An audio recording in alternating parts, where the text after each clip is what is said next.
the frontier is best led with a sense of co-creation, not just with the robots that are already here, but with teams that can know what to do with that together, and you build that together.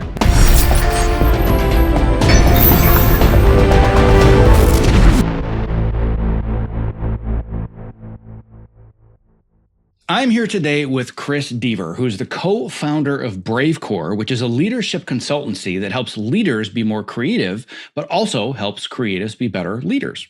You have influenced Fortune 500s from the inside, including Apple and Disney. There are going to be a lot of people listening today that work for those two companies. And you've also inspired teams that have shaped multiple iProducts, Star Wars experiences, and others. Some of your clients' very short list includes, little known companies like Amazon, Google, Microsoft, Coca-Cola, LinkedIn, Nike. I mean, the list goes on, but I'm pretty sure everybody listening recognizes those names. And the main reason we're here to chat today is because you're the co-author of the new book, Brave Together, Lead by Design, Spark Creativity, and Shape the Future with the Power of Co-Creation. So Chris, I'm very, very excited to have you here to ultimately answer the question, which is boiled down into one sentence in your book, and it's the reason we're here today. How can we shape a creative work life that we love?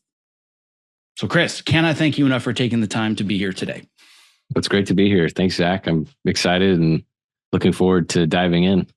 So the way that this came together is the universe decided to literally put you in my lap, or at least in my inbox. Your publicist reached out, and I took a quick look at the message. I asked my podcast producer to take a look, thinking this sounds like it might be the right fit. The book was sent to me, and I basically opened up the book, having asked Debbie, what am I going to be talking about with Chris? You had me at the third sentence in the dust jacket. And the question was, why do companies kill creativity? I was like, yes, I want to talk about this so badly.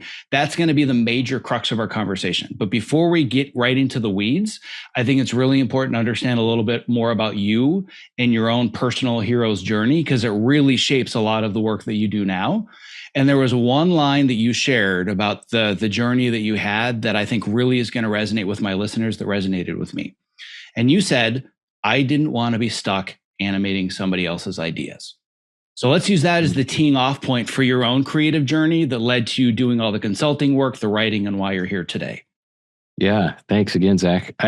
So to sum it up, kind of in short, this was something that goes back to, I say, my earlier days of just being young, and I wanted to do things right. I was on the kind of the Boy Scout path, get the Eagle Scout, get all the merit badges, and then knock out one dream at a time, academically, everything. And, what could possibly go wrong? Well, a lot, actually. So fast forward, I ended up I was studying at BYU, which at the time wasn't really known for animation at all.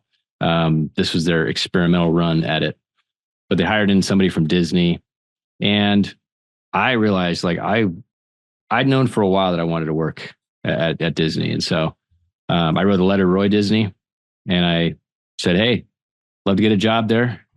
Can you help me out? That summed up the letter. Sent it off. And then, another 3 or 4 months go on. I forgot about that letter. And I got a phone call though one day. This lady says, hi, this is Lisa. I'm a recruiter at Disney. Roy said to talk to you. And, all the wishes upon a star were coming true. Pixie dust everywhere, was flying everywhere. And you imagine anybody gets this moment, and it's like, this is it. I'm done. Like, I'm good. That's the dream. But my heart was telling me otherwise. And it was a really strange moment right then to feel that way. I didn't exactly know why at the time. But I told her thanks, and I got off the phone, and it felt really weird. But what I didn't know that was happening was there were things they were orchestrating, but I realized I was burned out of that idea, right? I didn't want to be in a sweatshop. I talked to some animators at Disney, and some that were very successful. One of the guys, he was the hamster in Bolt, and he was also an animator, done incredible work. But he told me, he's like, he didn't have a family, and he's just like, yeah, this isn't really conducive to having a family sometimes. It's busy, and I sleep on the floor at a friend's house sometimes. I'm like, what? This guy seems to be the epitome of animation success, or at least somewhat of it. So a lot of those things factored in, and I just realized, like, okay, right company, but this isn't going to work this way. And, so then I just set out on an exploration. And I wondered, like, what was this exactly? Right. Part of it had to do with, I don't want to just, being kind of a sweatshop, cranking out in between lines, or in between drawings, but it was more than that. And more than anything, it was, I don't just want to try to go it alone anymore. Or just be in pursuit of that dream. There were a lot of people I noticed that were after their dream, and they were not happy. They were struggling and just burned out or disillusioned, right? Because they go down a path. And I mean, like that guy, like, he didn't hate his job, but he wasn't like excited about it. It surprised me. So, I also realized there's something I don't know that's out there in the universe that I need to know before I can really move things forward. So what was the thing that you went from not knowing that you didn't know to knowing that you didn't know to now knowing? Well, it was a strange path too, because after that happened, the Disney thing, I didn't really know what to do next. Right. I knew that was a no. That was a hard no answer. But sometimes we get hard no answers and we don't really have clarity about what the yes is. And that was true for me. So I had a friend at the time, and we, had some ideas about certain things. And suddenly we just started to connect dots. I was connecting with different mentors or people that I admired. So like Don Bluth, that was an animator, American Tail, a lot of the classics. He left Disney years before. And just people like that I was curious about, what's their story, right? Behind the curtain, like, what did they do? What was it about them? Because usually you just see the product of success. You see what they are, and everybody just fawns over that. And then you don't really know all of the blood, sweat, and tears it took to get there.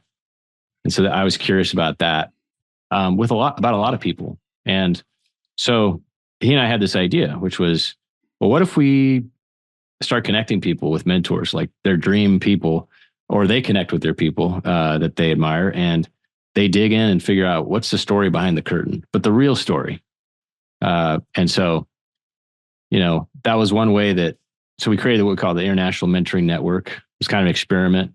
We had another friend who was a developer, and this was like early days of even like early social network days. So we were just testing stuff, but we launched it, kind of a garage experiment. And next thing we know, we're featured in Fast Company, Entrepreneur. And, things were moving that we didn't even understand how this was moving. But it was really like an open source mentoring experiment. And then it was also a platform for us to, do the same thing that we were suggesting other people could do. And I kind of did that with the Roy Disney thing, but, that was different because I didn't pursue it. So my friend, he was curious, like, he wanted to connect with Jack Welch, right? CEO of GE at the time. He did, and learned his story, got his experiences, but we'd also share these with the community. So the idea was you could open the floor, have a mentor on a call, and just have, 10, 20, or however many people on the call, and just they could ask questions or listen. You could share the story online after. So we had people like Stan Lee, right, who created Spider-Man and, Fantastic Four, all that stuff. Stephen Covey, who was somebody I'd always admired. He wrote the 7 Habits book. And, we got crazy and we launched a campaign called the Get in Their Shoes campaign. We asked these mentors for their shoes, and we auctioned them off on eBay with a mentoring kind of experience, 30 minutes or an hour. And, that was kind of innovative way, I guess, to just kick off this idea of this different approach to mentoring. But it was all really a learning exercise for me about, wow, what happens when you get a few passionate people in a room with an idea that could definitely change them, but could also potentially, change people's lives and maybe even change the world. And that was where I'd say the inception of what's now become the book in some way kind of started, because I didn't really know that before. I was trying to do my own stuff and, figure it out my own way. And that's one way to do a career. But I think what I learned was it's an amplifier, it's an accelerator, right? For a creative, for a leader, for anybody, build a team, build a brain trust. Ed Catmull talks about this in his book, Creativity Inc., the Pixar founder. But you can do that with your career. You can do that with your life. Do that with your family. Yeah. It's so odd how many parallels there are to your earlier journey and my journey where it is now. Mine's almost kind of flipped in the opposite direction, where I started and very much went down that path of solo success, being the creative in the room, that don't bother me. I'm going to figure this out myself, 4 walls and no windows, going that path for over 20 years, getting to very high levels of success. I don't have an Emmy or an Oscar, but outside of those external versions of success, I've done pretty well as a Hollywood film and television editor.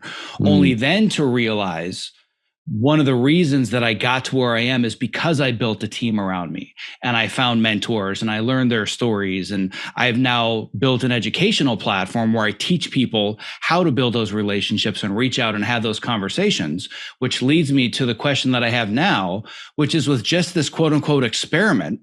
How the hell are you getting Stan Lee and Jack Welch and all of these names on these calls to share their experiences? You must be doing something right. It was well, that's a good question. We had a lot of people ask that, and there were other people we connected with, Dave Copperfield, the magician, a lot of people.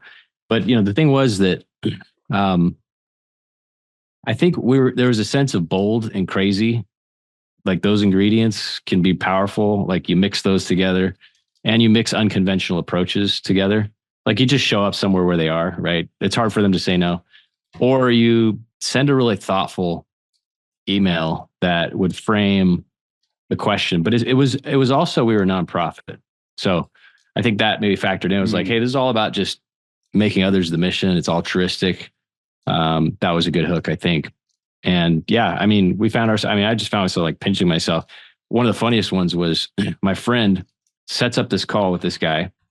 I don't even know who it is, but he's like, oh, this guy's big. He's doing a bunch of stuff, He's like, you got to hop on. And I'm like, what's his name? It's like, oh, Tim Ferriss. I'm like, I don't know what this guy is. What did he do? Who's this guy? And this was like, before he got really big. Yeah. And then he sent me some stuff about, I think his book had just come out, something. I just wasn't paying attention. So, his book was big later, but in the 4-hour work week. But I just dug in. I was like, I don't really understand what all this is, but okay. So I hop on the call and I started asking these random questions. And, here we are talking to Tim Ferriss. I don't know who he is. I ended up talking to Jimmy Wales, who started Wikipedia, right? But same thing. We're just on a call and hey, Jimmy, how did you start this thing? Oh, people, were skeptical. They thought it was crazy. Who's going to post stuff for free, on it online? Like nobody's getting paid. Like this isn't a business model. He's like, no, I'm going to try it. So, you learn things like that. Or Tim had his ideas about productivity that were kind of crazy at the time. A lot of them have been adopted since, Yeah, now everybody's doing them, right? They all think they're the innovators and they're all just copying what everybody else is doing, which is actually another theme maybe we'll talk about later about all these personal life hacks and productivity hacks and how I think you and I feel very, very similarly about all of those. But I don't want to go down that tangent quite yet, so continue. That's a whole thing. Yeah, I think, I guess the shorthand of, how did we connect with these folks was just a blend, of crazy, brash naivete, and having I'd say a pretty good reason, to connect that they could feel that mattered, right? Because like they have pretty, I say unlimited, but relatively unlimited resources and not unlimited time. So they think like, oh, well, this has got to be important, and so to grab their attention. And sometimes we would use like Tim actually first says this, throw a question at them, right? Sometimes that works too. Kind of leave them with some intrigue. But yeah, we've continued to connect with folks. I moved on from the Mentor Network was a great experiment.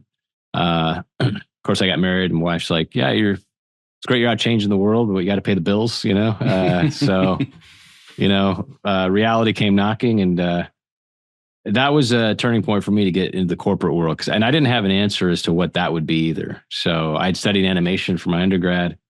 I'd done some work in some publishing companies and some animation stuff. But I came to the realization that, the hard thing for me was I would sit during university classes, I'd be in art classes, I'd be thinking about business. I'd be business class, I'd be thinking about art.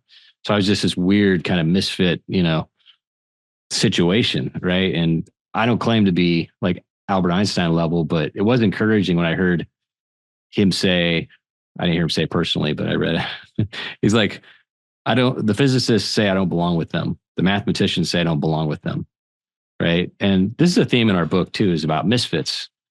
And I think what we're seeing in the world today is far more creatives that feel like they don't fit the bill, and to your point about why do companies kill creativity?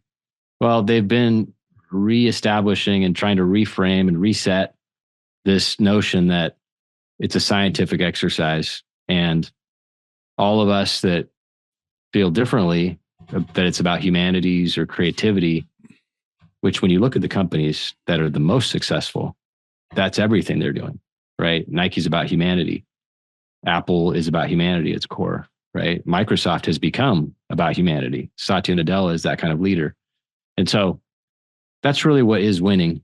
But there's a lot of companies that they don't notice that. And it's frustrating, right? Because we bump up against that stuff and it's painful. Yeah. Well, this idea of impact, change, humanity just brings me back to one of my favorite quotes. This goes back to this idea of the misfits, or this idea's got to be bold or crazy. And one of my favorite quotes comes from Steve Jobs, who you talk a lot about in the book. And his quote is, "Those that think they're crazy enough to change the world are usually the ones that do." Right. And yep. I don't know about anybody else that's listening. I would presume there's a high probability that they can relate, but I know for me, exact same experience. Every single sector of my life, I always feel like I don't quite fit in here.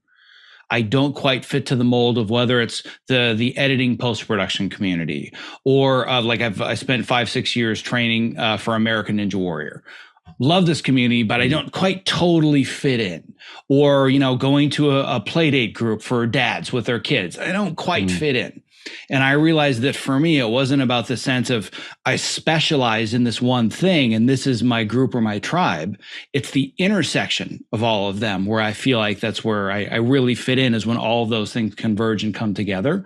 And I talk all about this idea of this intersection and how I really believe that with the advent of artificial intelligence and everything going on with the various creative industries in the economy, that it's the generalists like us, the multi-hyphenates, we're really going to start rising to the top, because specialists don't really fit in anywhere anymore. I think that's a very common theme for creatives, especially the more specialized you are, the more prone you are to replacement by technology. And there's so much about your own personal narrative that I can resonate with, where you're like, well, I was into this, but I was into that and this other thing, and I don't really fit in anywhere. So I'm curious whether it's similar to me or not, if for a long time that was really to your own detriment, or you felt like you were doing something wrong. Yeah, I hit a wall like after the Disney thing, and I realized like I don't know how to move forward. And I mentioned the mentor network. That was one way, but ultimately, what I realized was it wasn't a single path, but that it was a set of building blocks, like Legos, right, that were going to fit together. And for me, it was something related to creative, right, art, something related to business leadership, and then something related to, teaching or truth, stuff. And so I was like, these things, combining them, and I didn't know how they would combine, but that's the part of the journey, right? The exploration is how this stuff starts to fit. So yeah, I mean, I think going back to what you're saying about, most people, well, I saw this reel of Kevin, the shark. And, we have our own opinions about sharks in the book. You've got a whole chapter about Shark Tank, which was fascinating, but yeah, continue. Got to shatter the Shark Tank. I mean, this notion, it's like, and actually this has to do with shattering something too. Okay, so, he says in this video, and it wasn't long ago, by the way, that people would say, hey, kids got to learn coding. Everybody's got to learn coding. I have friends that are doing Web3 and everything else, and they're like, I have an entire team of an organization of bots that are coding. Now, do they need to learn coding? Okay, yeah, they're an architect. But Kevin, in this video, he says, I used to tell people, if you're talking about hiring, engineers. We saw like Steve Ballmer on stage, like shouting that and sweating, classic Microsoft video. But he said, now what I say to people is creatives. He said, the problem now is, though, it's flipped where you can't afford these guys, right? They're getting paid 6-figure that, 200K. And he's like, but they have a niche. But here's the interesting thing about that. Engineering, that's usually at least partly degree oriented, educational. There's experiences that tied to that. And yeah, there's experience tied to any career. But creatives, you could just come out of the wilderness with an idea, right? You could just have something that you're just, that is, and it's uniquely you. I think the originality potential of creatives is very high. And we're in a world, to your point with AI, that has all kinds of, that creates all kinds of possibilities and challenges, also in the creative community. But what it does is with, I think as a civilization advances over time, which we have, we go beyond efficiency, we go beyond effectiveness. And then what's next? Well, it has to do with creativity. And we believe it's co-creation. So it's an advanced level of creativity that also requires partnership and leadership to do it. But again, the great companies do this. The great people, the cultures we love, right? Where we love to be, those moments that we feel something different. We all had. We look back and we're like, what was that best experience that I had? It's usually had to do with the team, right? I mean, to your point, with those teams where you're just creating something awesome. And, you can have this in a family, you can have it in any organization. So this idea of co-creation is clearly a really big central theme of your book. And one of the charts of the many charts that are in the book that I gravitated to almost immediately was the efficiency, effectiveness, co-creation. I'm like, that's the epicenter of what I want to talk about. But I want to get there by taking maybe not a circuitous path, but I want to go a little bit backwards. And I want to dig even deeper into this idea of why companies and why businesses kill creativity. Because I think there's two very different ways to approach this, but you've literally written the book on it. So I want to get your take. When I read that question, what I really read was how companies kill creativity. So if somebody came to me and said, what's your opinion of how a company kills creativity? I talk about this all the time, where for me, as a film and television editor or a creative, it doesn't matter if you're a composer or writer or whatever.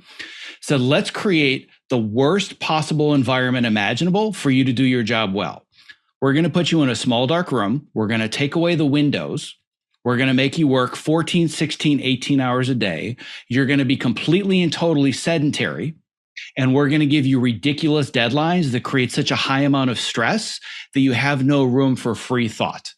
You want to access the default network of your brain and take a break? Do that on your own time. You're on the clock. Right? So that to me those are examples of how companies kill creativity. But what I want to know is, why would companies kill creativity? What's in it for them to kill it? And am I just interpreting the question wrong? Or do you feel that there's a difference between the two? Yeah, I think so. Ed Catmull is in the Creativity Inc. book. He references something that's interesting. I think that relates to this. He's relating it to the creative side of, and in fact, specifically Disney versus Pixar. So as they're integrating Pixar, and he talks about the beast versus the baby, right? And the beast is the machine. The beast is, we've got a business that's running and we got to feed the beast. And, there's truth to that. You have to have a margin, you got to have revenues. But if we ignore the baby, or if, let the baby die, it's like, that's not good, right? We've got to have something and that's I think what we're seeing now is there's all these babies that need attention, and they're great ideas. They're actually going to power the future.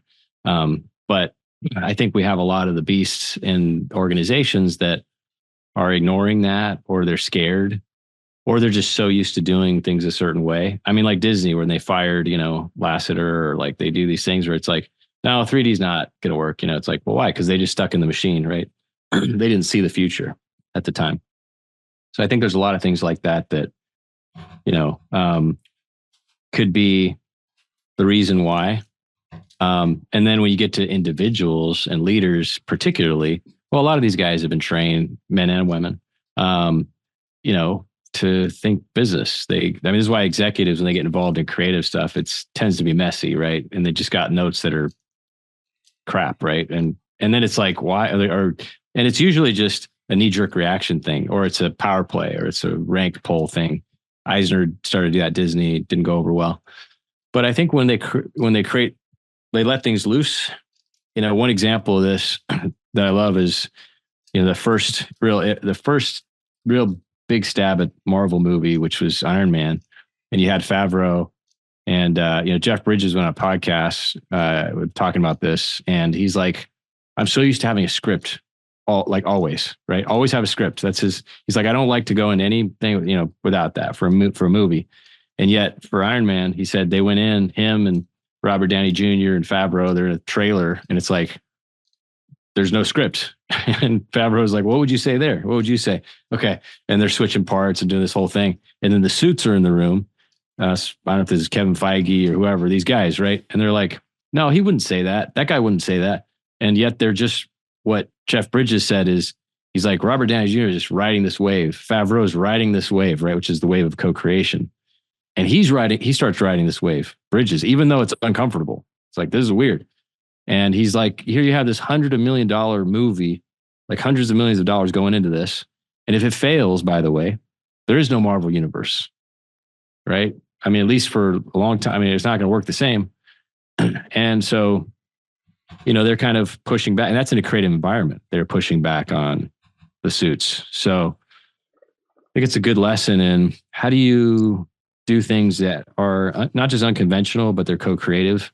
And they bump up against those walls. One of the other things about Steve Jobs was like one of my favorite videos. He's got his beard. He's in the wilderness. He's left Apple, not left, kicked out into the wilderness. His hero's journey, right? And he says in that video, he's like, we just get used to like just bumping up against these walls, all these things in the universe, and we're just used to seeing all this stuff. But it was all made by some person. It's no smarter than you and me. And, we realize that. And when we ask, the other thing he talks about asking, he talks about calling the, person at HP or the founders, getting parts and then getting a job there. So it's like we were talking about earlier, connecting with people, but it's also about asking the universe, right? What if questions, and what if we build things differently? What if it doesn't have to be a boring meeting that we sit in and just stare at the clock, or, hate the agenda, or it's some leader just playing a role, right? They're like, it's like a Shakespearean play, and they're just up there saying what they have to say. I mean, it's not even Shakespeare. It's boring. So pick some movie that's, I don't know, but it's not what we want. It's not the experience that we're looking for to feel, activated. But it is possible. Yeah. Well, this idea of building differently is definitely the direction that I want to go. And as long as we're on it, we're going to stay on the thread of Steve Jobs, because Apple and Steve Jobs are obviously a core theme of this entire book. And I know that this was a stumbling point for me in the past. And I know it's been a stumbling point for a lot of people, especially those that consider themselves kind of grammar gurus, where for a long time it bothered me that the saying was think different. I'm like, no, it's an adverb. It's think differently. And then I read the Steve Jobs biography and I was like, oh, I get it now. And not only do I want you to help everybody interpret that might still not understand the difference between think differently and think different, but you helped Apple, their entire culture, make the transition from think different to different together. So I want to attack this a little bit more deeply, because this is the heart of this co-creation process. Yeah. Yeah, I think that's a good point too, because you're right. And that just shows, like, I guess the, brash nature of like, hey, we're going to challenge the English language even, right? That's classic Apple. And, I, being an Apple culture, I saw, they do that. It's not just they talk about it, they live it, right? It's fundamental. It's, they don't have mission statements on the wall. They live and breathe thinking different. And, I think as an aspiration, or as something that, I mean, clearly the products they build, there's collaboration involved. It feels like, this is like a band, like the Beatles Steve would relate to. But I think the thing that's interesting is what started to happen when I was there. I was like, well, okay, all these people that knew Steve as a leader. And then you had all these leaders that were people, teams. I was told 70% that had been there 5 years or less.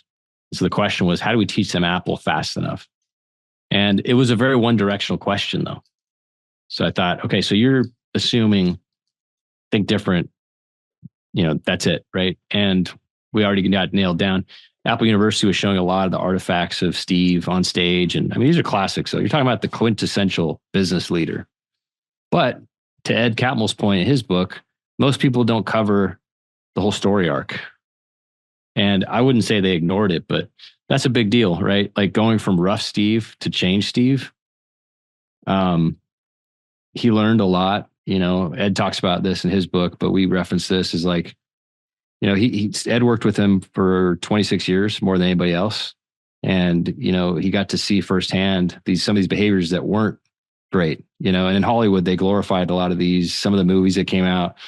And, there was heartburn about this for some of, Steve's family and other people, because they're like, that doesn't really capture it. And what it didn't capture the fact that this guy got kicked out of his own kingdom, right?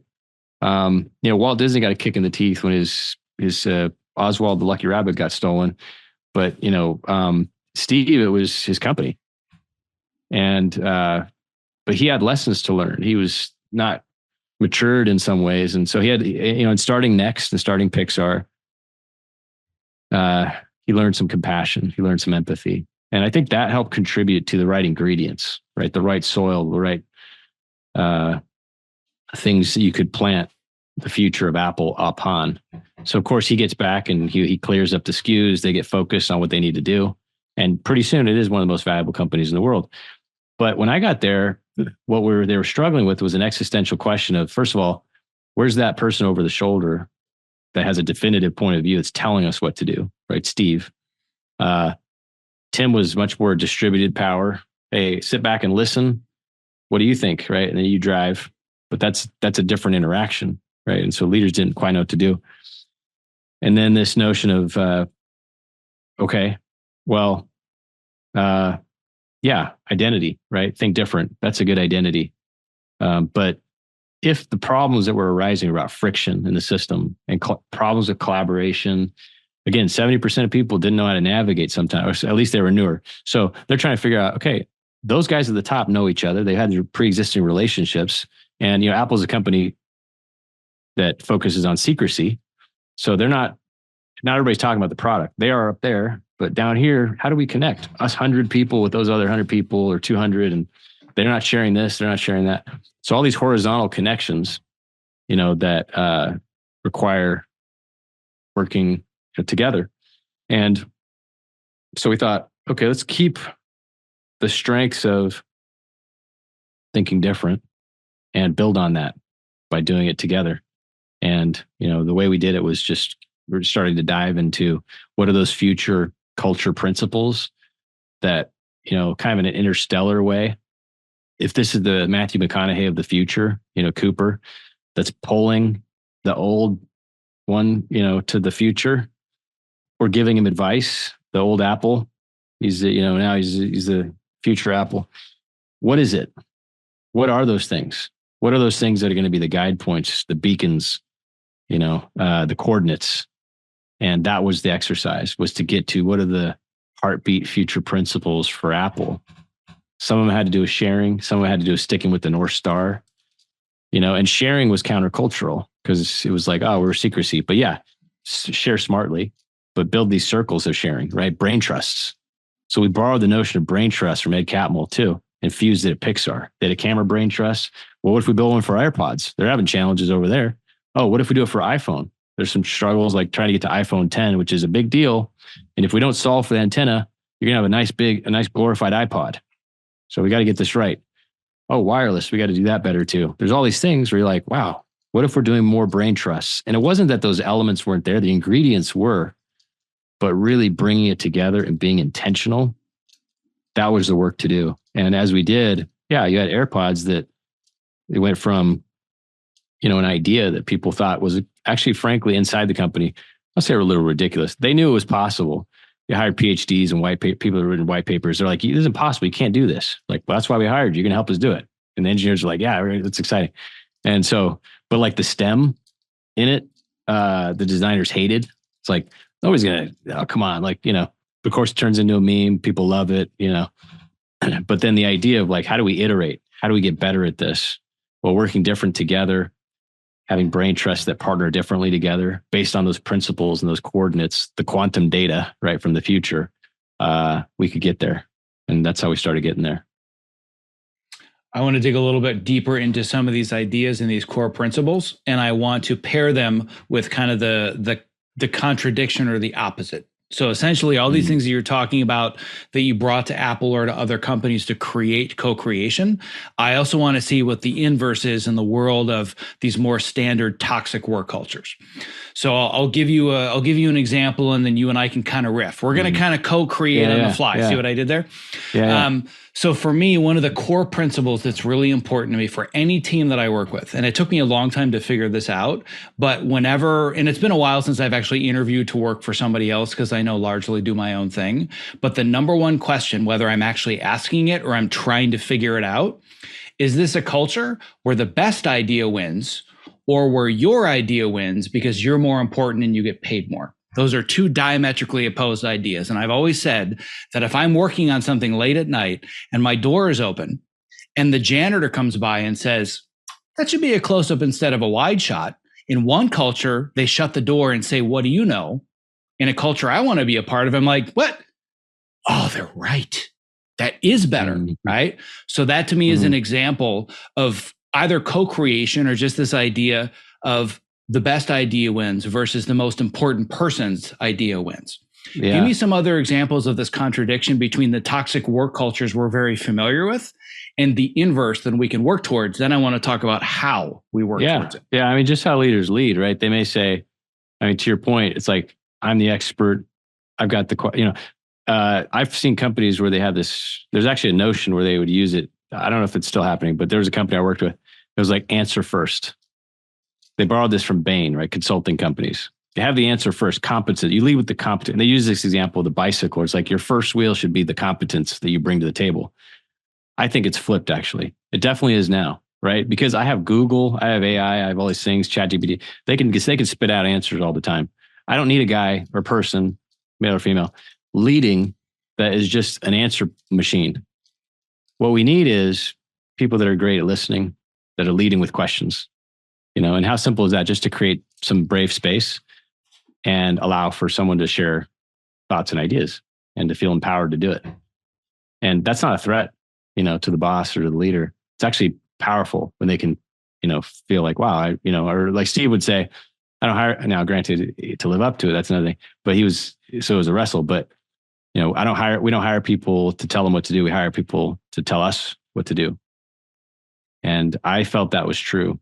Like my first meeting at Apple, I get in there and I know what, because some companies you have to earn your seat, right? It's a few years, even like 6 months. I mean, so you just kind of wait to kind of graze around the edges. First meeting though, I'm sitting there and there's about performance management, their whole philosophy and all this stuff. So I don't think I have like really much to say because I'm like, I haven't learned process here. But the leader comes in who hired me and he just like slams his fist on the table and he's like, this is crap. He's like, we got to change everything we're doing. He's like, Chris, you've been at Disney and Dell.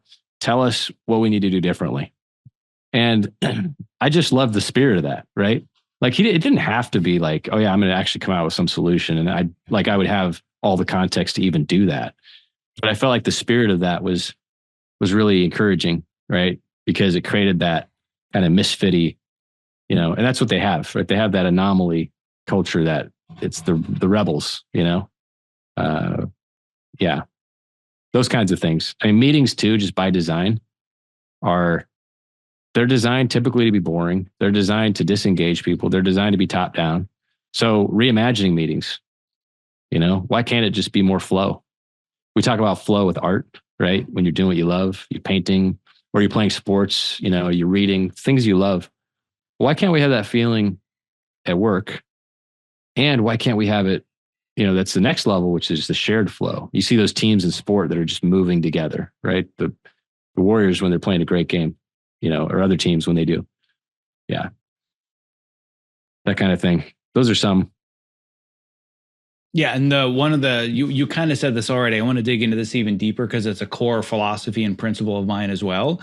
If we're looking at the toxic work culture approach versus more the co-creation approach, it's I'm going to give you answers versus I'm going to lead with questions. This is actually a transition that I made in building my team, which is a little bit smaller than Apple. It's probably the size of one tiny corner of one building of one department. So it's a very, very small company.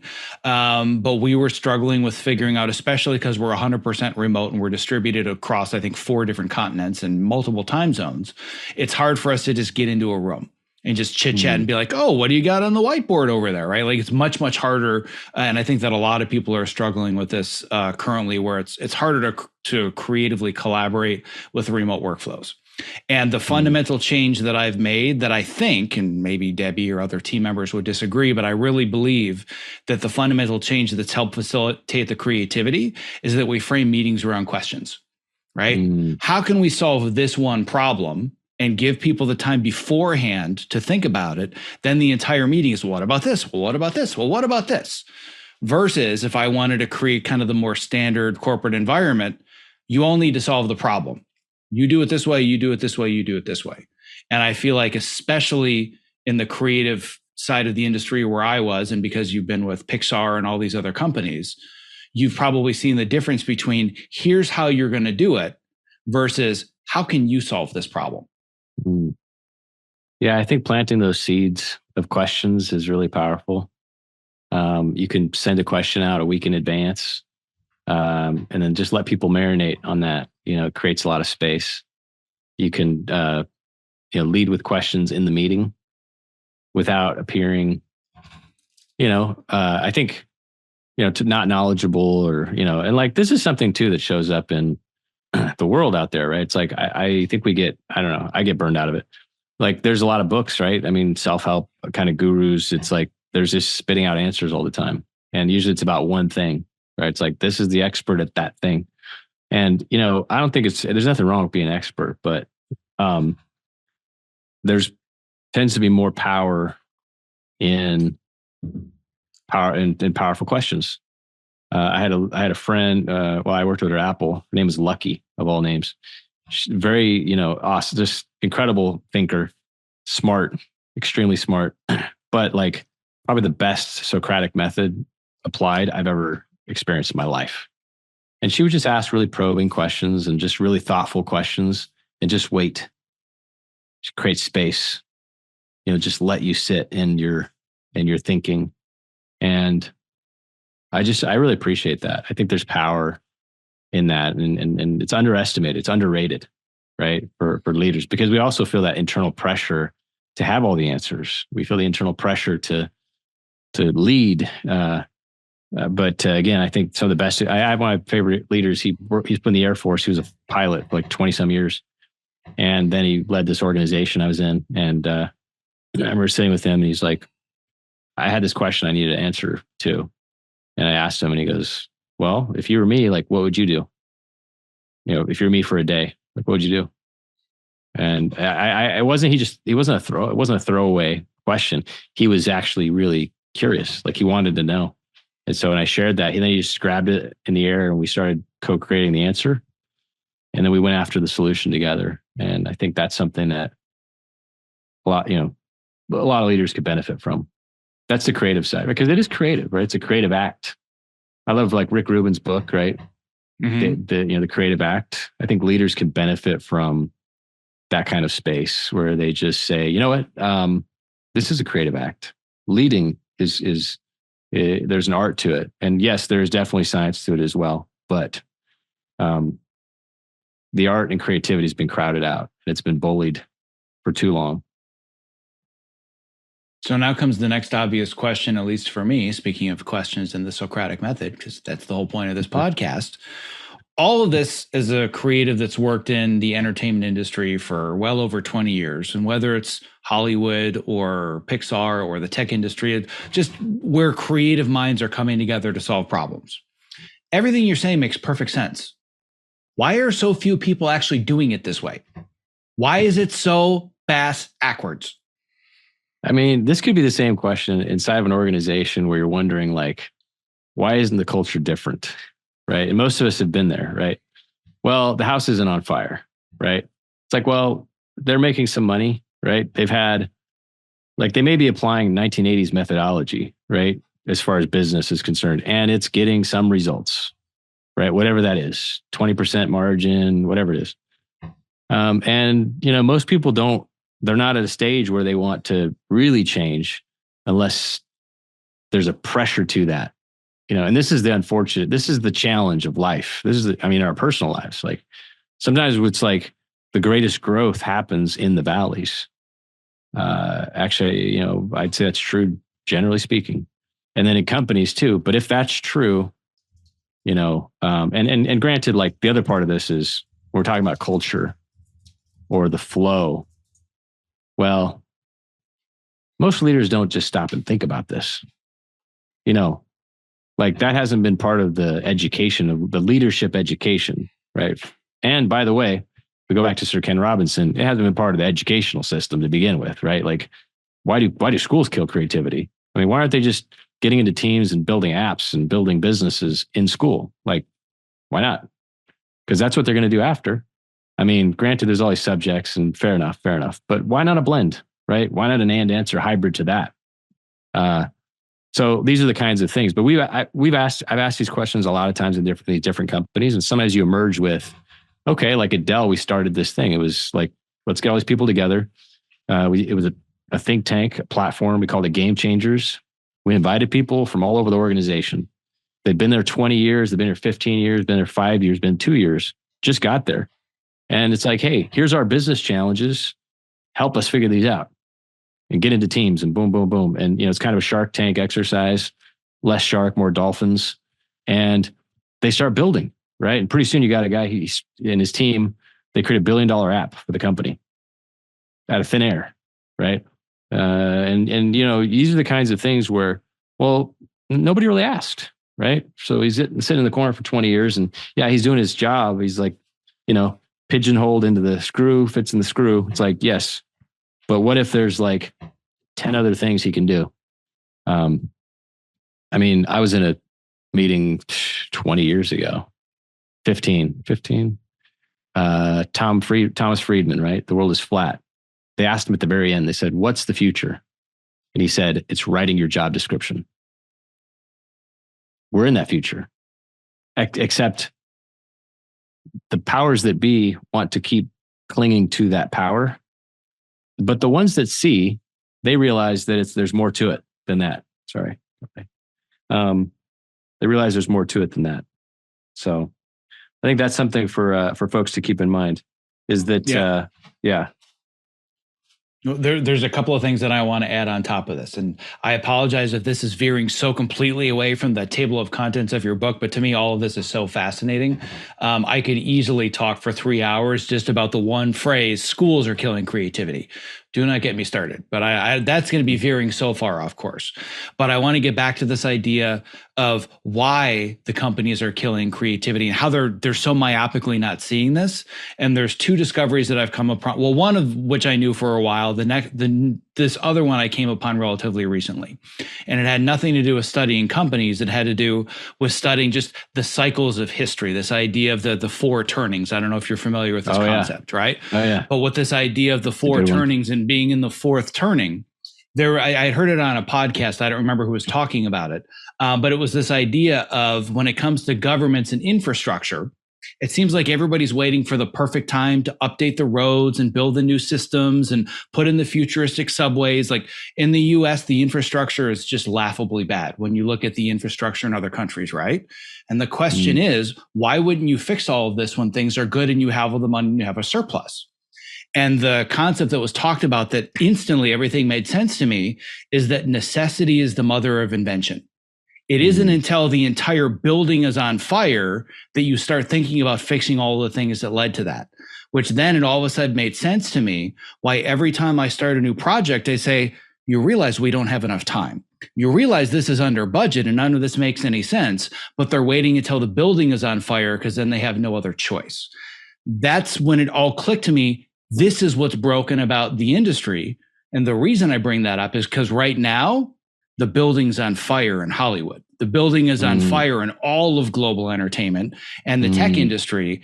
This is where I see tremendous opportunity, because now it's all falling apart. So now necessity becomes the mother of invention. Yeah, and to your point, I mean, I love that. I love that you referenced the fourth turning.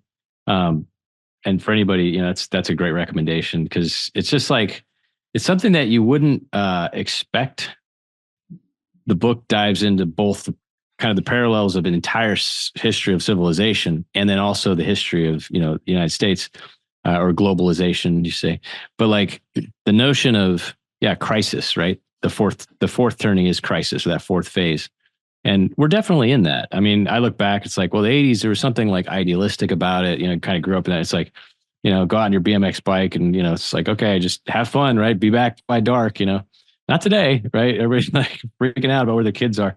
And life is so complicated, and it's accelerated, and it's complex. And then you add in things like AI, and yeah, entire industries going down. I mean, we see the jobs reports of like, hey, it's pretty good, right? Blue collar. I think white collar has been majorly disrupted, right? I was at Comic-Con, you know, over there doing some speaking and talking to different, you know, writers, and, you know, actually actors didn't show up because that was during the strike. But, you know, to your point, it was like uncertainty, right? And uncertainty is pain, right? It's painful, but in that pain is the opportunity to turn that potential energy, you could say, into kinetic energy that's powerful. And so what does it start to look like or shape? We don't know the answers to that. I mean, I'll say, like, just right there, I was talking to like Marvel creators and people that have worked on, you know, produced like, I don't want to say, well, maybe I will. So Secret Invasion, I say a public apology. They made a private apology to me for that, like, to sitting through a half episode of that. And then Thor, whatever that was, the last one, four, I think. They these producers that worked on it, they said they couldn't watch it all the way through. Hey, it's one of those where it's like, to me, it was like, this is two different movies. You got Christian Bale going method, you know, on villain, which is awesome. And then you've got, like, you know, Chris Hemsworth and team and the Guardians, like, fighting like basically labyrinth puppets, you know, in a battle. It's like, these two don't fit together. I mean, it's, you know, so hey, maybe somebody was, you know, doing some stuff when they were making the movie. I don't know, Taika Waititi, but like, he usually nails it. Hey, and, you know, he gets a free pass. Mandalorian, he did a great job. He did other great job, Ragnarok. But like, these are the kinds of things that I'm like, okay, first of all, I think there's an existential, not vacuum, but, and maybe that falling off was related to the strike itself. So to be fair, I don't know. And also just like, there's a bit of a burnout with the Marvel universe. So I'm not going to go there, but you're getting at is like, hey, there's this opportunity space for all this stuff and this technology that's been created.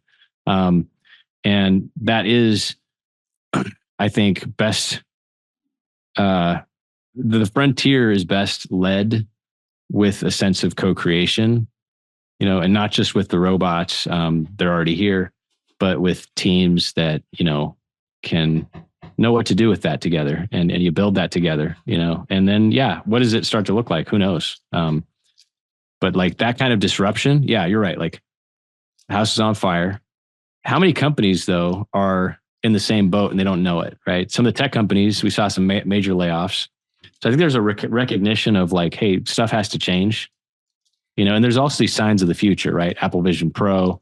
I can talk about that now with my kids. It was a secret lab next to my office for years, but here we are. And those kinds of things where you're like, wow, what's that going to turn into? You know, experiences like the void they had with, you know, using VR blend with AR or life, you know, and kind of putting people in the video game. I mean, there's a lot of stuff in all that that's interesting on the entertainment side.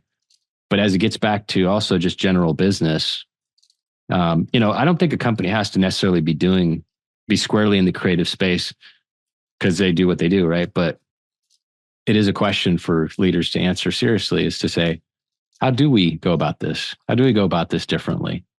You know, and that's the mirror test, I think, of the future is, you know, yeah, what do we want the future to be? Ask ourselves, right? And then pursue that together, you know? Well, the reason I wanted to bring up this idea of the fourth turning and the idea things really have to break down and the building has to be on fire before anybody listens is that I think there's a lot of people that are listening or watching today, similar to me, where we've been shouting this from the rooftops for 10, 15, 20 years, right? The analogy that I always use on day one of a new project, I'm like, am I the only one that sees the tidal wave a couple miles away? Like, is nobody going to prepare for the tidal wave? And then it hits and like, oh my God, there's a tidal wave. I'm like, yeah, I mentioned that 6 months ago and nobody listened. The reason I think this is so important is that I think everybody's going to be infinitely more receptive to solutions because now everything is broken. So anything that we might have said, well, what about this or that or the other thing? It was working just well enough and holding together. There's no reason to listen. Like as long as we're kind of meeting the bare minimums of the status quo, like Thor, maybe not the best thing in the world, but it's still making money. We're hitting the bottom line. But now Disney, the entire business, totally on fire. All these massive flops, one after another, they're going to be more receptive to feedback. Other companies will be. And I want to make sure as we have this very narrow, limited space as creatives, I want us to have solutions. I don't like bringing people problems. I want to bring them solutions. And if I'm an individual creative and I'm listening to this today and I'm thinking, yes, I want to bring this to my company or I want to bring this to the teams that I work with, what are practical solutions to transition from this is the way we've always done it to let's build systems of co-creation? What can I as an individual do to start affecting this change? Because I think people are finally ready to listen. Yeah, I think it's actually really simple. It's been true for me in my experience, whether it was the mentoring network or at Dell, we started those things, or Disney, or Apple. It just starts small. You find that one person, right? You know, like that video where the guy starts dancing and he's just crazy dance, right? I've used that more than once. I love that video. Yes. Well, we'll link to it again, but I've used that half a dozen times to exhibit principles. Yeah. Yeah. So that's how it works, right? Because usually we'll think, oh, we got to do some big rollout or we got to do some big thing that's just going to have all this impact. And then we can also end up just stuck in our cave trying to design that perfect thing. And then it doesn't happen. So what we have to do really is, okay, you share, but you connect with those people that you feel are like-minded, right? Or that are asking the same question. And they're kind of maybe angsty about it, right? They're wrestling with it. And they're like, I don't understand why, right? I'm maybe the verge of anger, I could say, but like they're upset, like they're done, right? They want things to change, and it's not skeptical or a sense of giving up, but it's wow, like hey, you're asking the same questions. I mean, at Disney we started one of these, and I call them brave conversations. We would meet with this Imagineer. We met with a futurist at Disney. We met with one of the heads of diversity. Myself, we just do lunch meetings. And then we talk, we just start venting about the culture. We're like, oh, this sucks about that. This is terrible. Why is this? These toxic bosses, whatever. And pretty soon though, after, weeks or months of that, we started to shape ideas. And so futurist says, well, what if I did a session where I bring all these VPs and SVPs in and we think forward like 20, 25 years about the future of Disney. We start to build that. Like, yeah, that's good. You should challenge them. And we sort of started to help shape that. The Imagineer is like, I hate my boss. What do I do? And that's a pretty funny story, right? Because, the unhappy Imagineer, who would expect that, right? I mean, that's like the best job in the world. If that isn't the best meme I could possibly imagine, like the grumpy Imagineer. It's the story that, it's the unknown story. We had it in the book. We pulled it out with our editor. It was one of those that but it's still, there's a story there because it's unexpected. The thing that happened though was here he is, he's just upset. And we had a conversation, right? We're in this brave conversation. He's just sharing. We're just sharing ideas, but we have nothing to do with his career.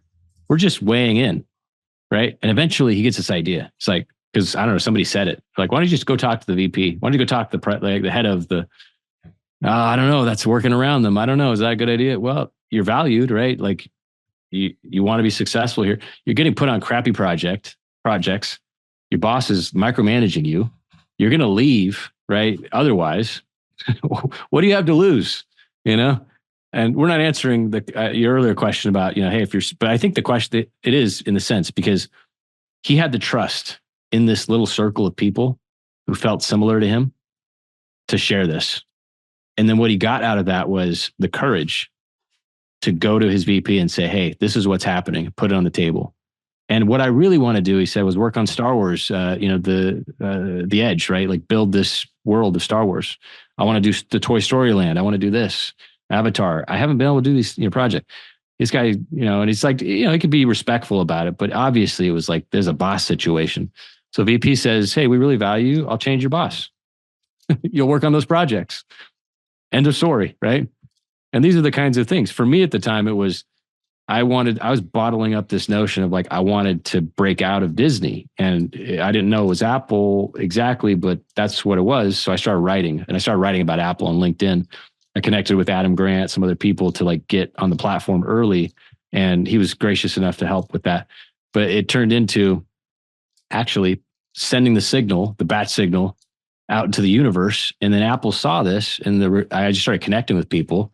And the senior director calls me and he's like, hey, you're one of the 5,000 people, my connections. You're one of the 5 that I want to talk to.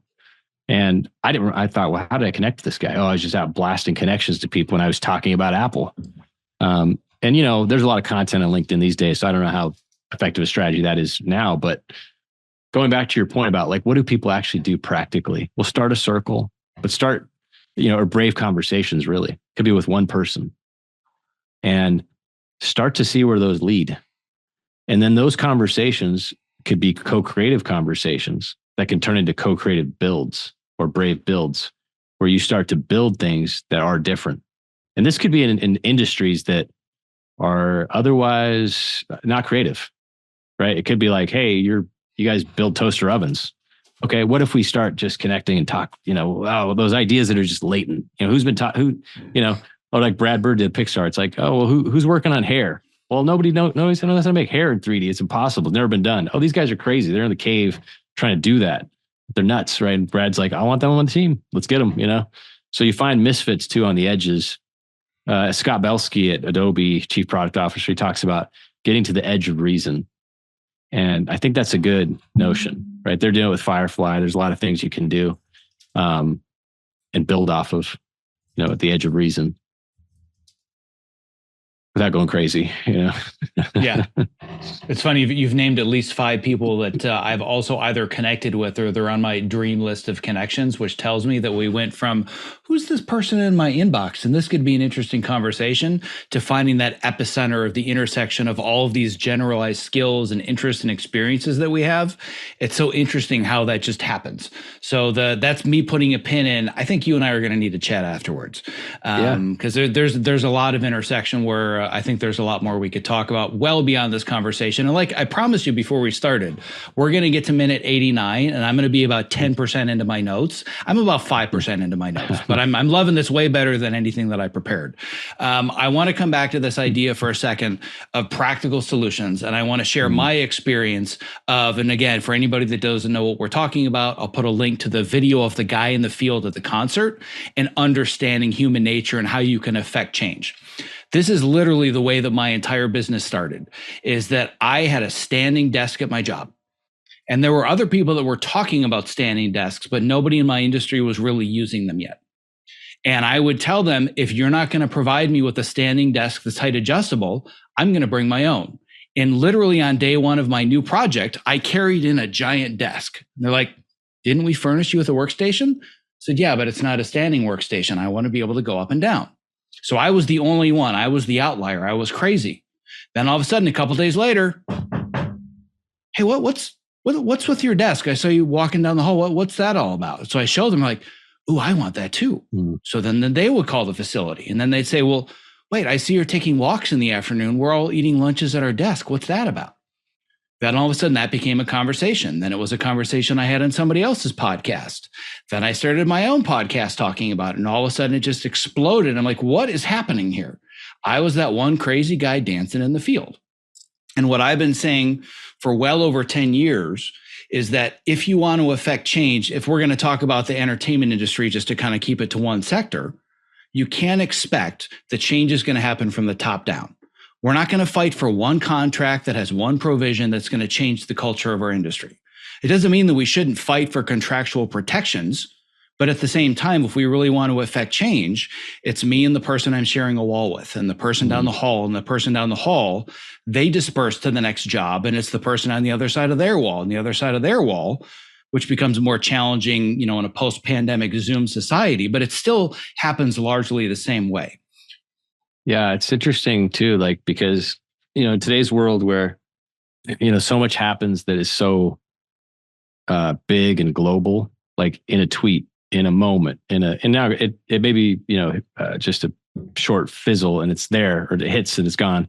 But the reality is behind all this is, we talked about humanities earlier, right? Or they're people, right? And we as people, can affect change. We can make an impact. This dawned on me deeper than probably any other time to that point when we were doing that work at Apple, and I felt like, okay, we nailed it with these particular organizations, like the camera team, who does incredible work on the camera technology. We nailed it with this wireless team.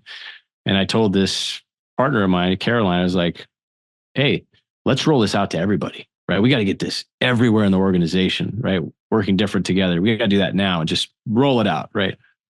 Put it on a banner, blast it. And, yeah, there's HR programs or programs and leadership programs that do that, but they don't do very well. They go flat, right? Because it's a corporate initiative, even at Apple. And by the way, that is the challenge, because people are like, what really matters to them? Well, what matters is what they've co-created.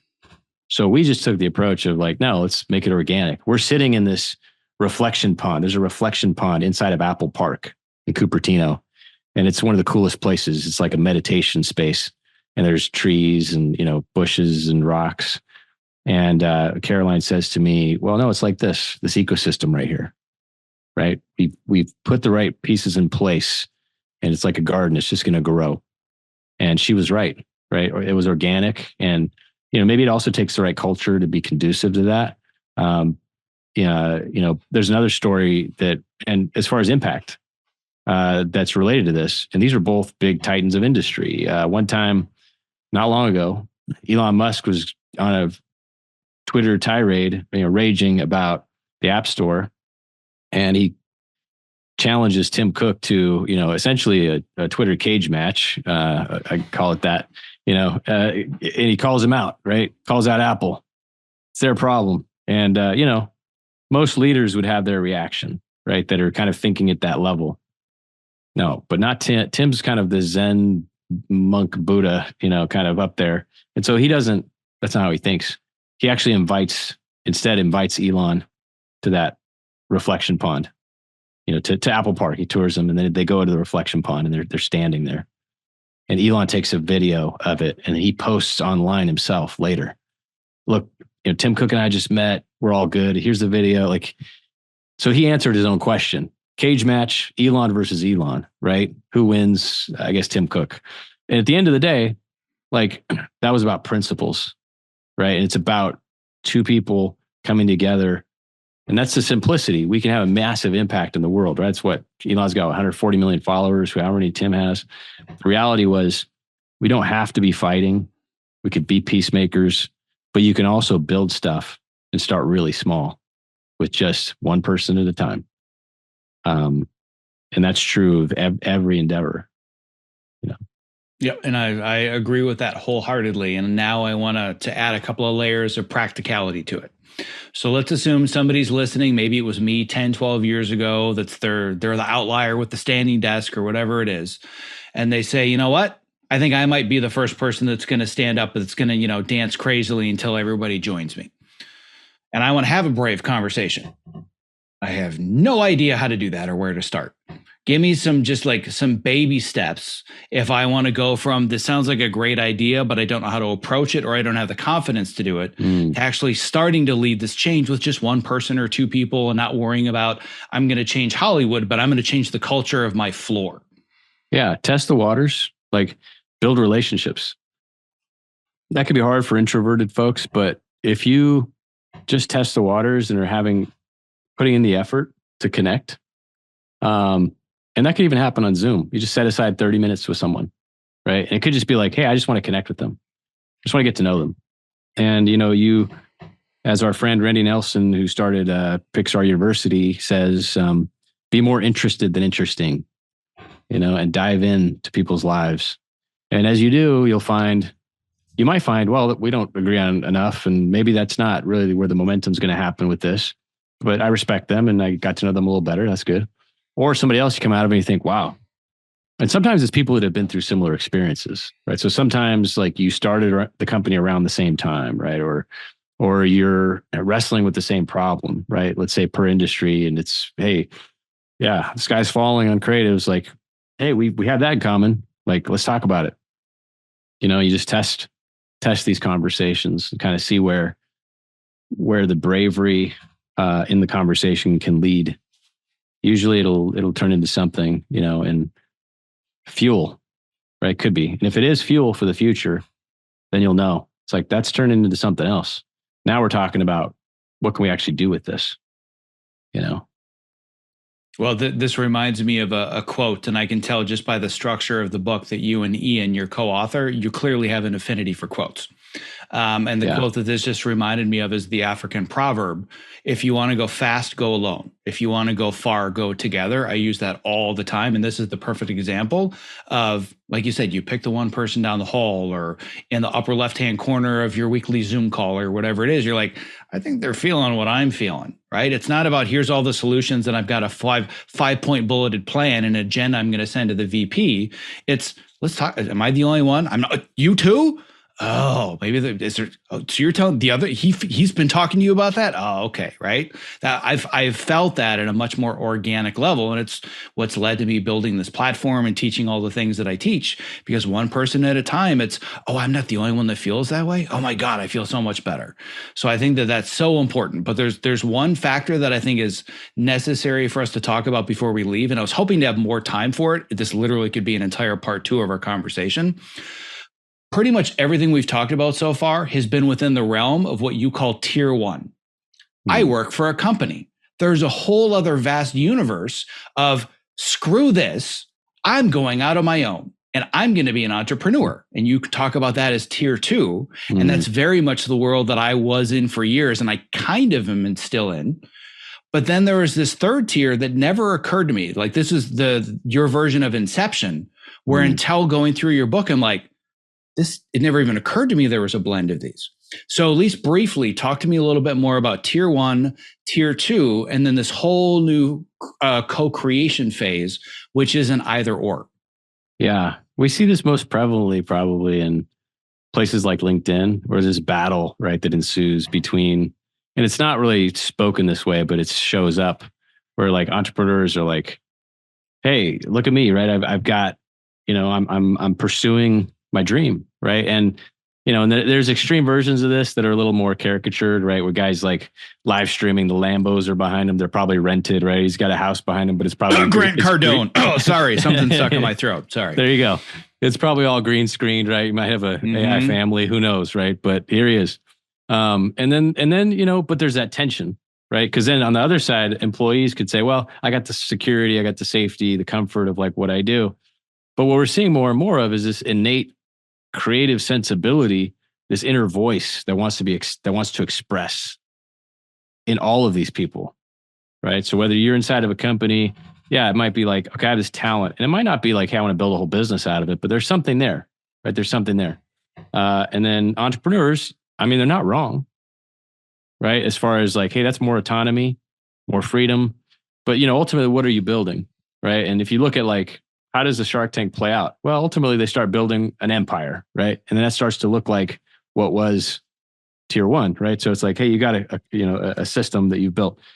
Nothing wrong with that, but is it the full answer? And so the question that left us to, and you could be inside of a company saying like the examples we've shared about, hey, let's build something. You get the motion to do that, or you're outside and you're doing that as an entrepreneur. But the point is there's a synthesis, right? Because thesis, this is kind of Hegel's dialectic. Thesis is employee, antithesis, entrepreneur. And most people would say it ends there. No, the synthesis is the co-creator. And you can be a co-creator in either context. And you can do it very well. And by the way, you could blend both. it's possible. So I think finding ways to be a co-creator. And by the way, Covey would say, how do you change behavior? The best way is to change people's perception of their role. And so how do you change the dynamics of a leader or a parent even to their son, or a leader to their employee? What if they just rethought the relationship? What if it's not, hey, this person's my employee, or this person's my, whatever. It's like they're a co-creator. I'm a co-creator. Right. So that example of that leader from the Air Force I talked about earlier, he was being a co-creator. Or if as a parent, I show up with my son and he's wrestling with some challenge, if I show up as just, dad here to tell him what to do, that's one approach. Or it could be like, what do you think you should do? Right. Or partnering, right. Co-creating the answer. He's bringing forward things, and teenagers don't always have all the answers clearly, but I think they appreciate a co-creative approach more. And it's not to say you can do this all the time, but I guess getting back to the business side, it really is being a co-creator as tier 3. We call it, shorthand T3. And you can start to stack this. You can look around and then you start to see, like, you walk around the world and you're like, I see those people are living in T1, right? They like what Steve Jobs described, like they like the box. They like to be in the box and they feel very comfortable with it. There's nothing wrong with that. But there's people like to break out of the box, right? That's the T2. It's like, hey, they don't want to be in a box. They want to build their own box. Good.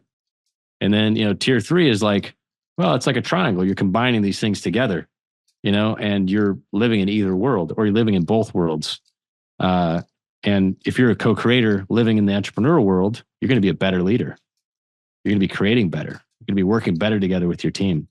If you're a co-creator in an employee role, you're going to be looking for opportunities that weren't there, way outside of your job description, that could benefit the company. One of my favorite leaders at Disney is a VP, and he's like, "You're an anomaly, Chris. You don't belong here." I'm like, "Really? Thanks." He's like, "No. The problem is like there's a graph, right? Most people like to reside in that, like what's normative, what's not deviate. You're way over here, so you have to decide." Like, but he said, first of all, about 60% of your role is already defined, or maybe let's say 40 to 60, but there's about 40 to 60 that's not, that you can create a bunch of stuff. So what are you gonna do with that? And that the answer to that question has defined my entire career. What I've done, and I think we can do that. Well, you without seeing it, because the camera would have been on you proverbially. As you were saying this, I had an aha moment. Because when I was reading through the different tiers in the book, and I'm thinking, I've been in both tiers. I spent most of my career in tier 1. Now I'm in tier 2. And I didn't really understand tier 3. Even as I was reading, I was like, I get it, but I don't get it. And my next question to you was going to be, yeah, but what does that actually look like? Explain it to me. And as you were talking, I'm like, idiot, you're tier 3, because I still work for other projects and other companies. Like, for example, I've spent the last 5 seasons working on Cobra Kai for Netflix.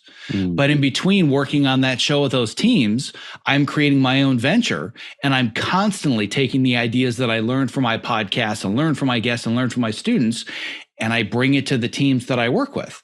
And that's when I realized, I'm already in the epicenter of the triangle, but I didn't have the awareness. Like, one of my favorite jokes of all time, which I think explains so much about how we experience the world. It's really simple, and it's actually very Pixar-esque. I could see this being a Pixar short. 2 fish are swimming through the water. One says, "Hey, how's the water today?" And the other one says, "What's water?" Right? And I feel like, and correct me if I'm wrong, because if I am, you can let me know. But I feel like I just realized I'm in the triangle. I thought I was outside the box and everybody else is inside the box, and I escaped the box. Am I right in that I'm in the middle of the triangle? Yeah. Well, that's the irony too, is that we usually don't realize that we're right in that. Right. And, and then there's times too where there's people earlier in their career who may want that really bad, but usually it's a gradual process, right? Where it's not like you force it.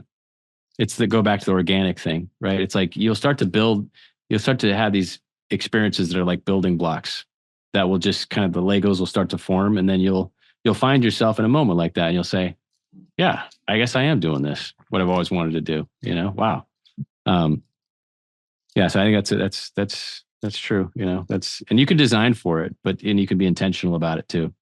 I think that's the thing too, is giving ourselves language around these things helps to power it, because then the leader can say, well, yeah, I want to do that. I want to, synthesize. I mean, that's something in the music industry too, right? It's like, okay, or entertainment, bringing things together that seemingly didn't fit, but that do, right? Because like that's the other thing. Entrepreneurs, employees, it doesn't have to be a battle.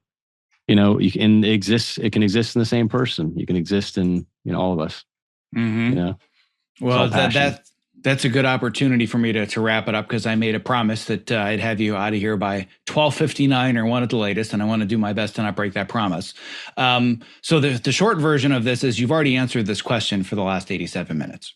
But to wrap it up, I want to bring it back to who I am is my creativity, my ability to express myself. And the world is designed to take away as much of that as possible, whether it's the school system, whether it's my job, whether it's my company, whether it's the Hollywood entertainment industry, et cetera, et cetera, et cetera. What's the best advice you can give me to reconnect to my creativity and build a work-life blend that I love? They start with going deep, and just understand. I don't want to spoil the book, but at the very end, there's a story that just is about grounding. Right. And you put your hand on a tree, you experience nature, you connect with the core of who you are, principles, truth. Right. And for some people that's religious, right? Spiritual, child of God. But you're true to like this center that is brave. And then you just start to expand out from that, and you find a way, as we talked about, connect with those people that feel that. And then you can be brave, together in ways that can really make a difference in the world. I love it. So you heard it here, folks. We're going to fix the Hollywood entertainment industry by touching a tree. You got it. Sounds like a really quick life hack to me. So well done. We brought it back to a very simple life hack. I believe they now call that forest bathing. It's a whole totally other conversation. There's literally a life hack that's called forest bathing, which means walking outside in nature. Don't get me started. Wow. Okay. Yeah. It's a thing. Look it up. It's just the most asinine, absurd thing. So it's not quite like ice bathing in like pine needles or something. No. There's this new concept in the world of life hacking and biohacking. It's called forest bathing. Wow. And the way you do it is you walk outside in nature. Okay. That's it. So anyway, but that's a whole other tangent. So having said all of the above, this is tremendously beneficial for me. I learned a ton. I hope that everybody else listening learned a ton. We've barely scratched the surface. Where can I send people to make sure that they can learn more about you, learn more about your work, and most importantly, find and consume your book? Absolutely. The book's on Amazon. So Brave Together. Chris Deaver, Ian Clausen, my co-author. And, bravecore.co is our website. So, BraveCore, CORE.co. And would love to connect with you. I've been well fed too in our conversation, Zach. I feel like, and I'm curious too about the Cobra Kai connection. I'm a huge Karate Kid, fan. So you and I are going to have to talk more. This is the beginning of a conversation, not the end of one. Absolutely. So I appreciate it. It's been awesome. Yeah, this has been a tremendous pleasure. I appreciate you taking the time. Thank you.